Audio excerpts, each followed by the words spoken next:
Hello guys, welcome to my channel. Today we are going to see how to set games to run a dedicated GPU in Windows 11. I show you guys how to do it. Method 1, you just need to go to search menu and type graphics settings, click on open it. Select add desktop apps.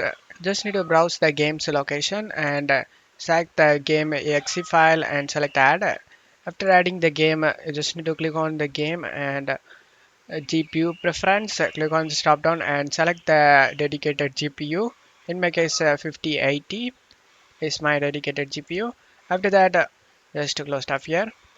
Method 2, you just need to go to search menu and type device manager.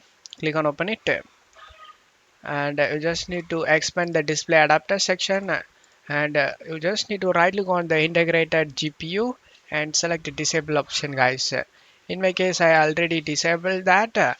After disabling it, your PC must use the NVIDIA GPU RTX 5080. That means your PC must use the dedicated GPU guys. And that's it for today's video guys. Give me a like and subscribe. Thank you.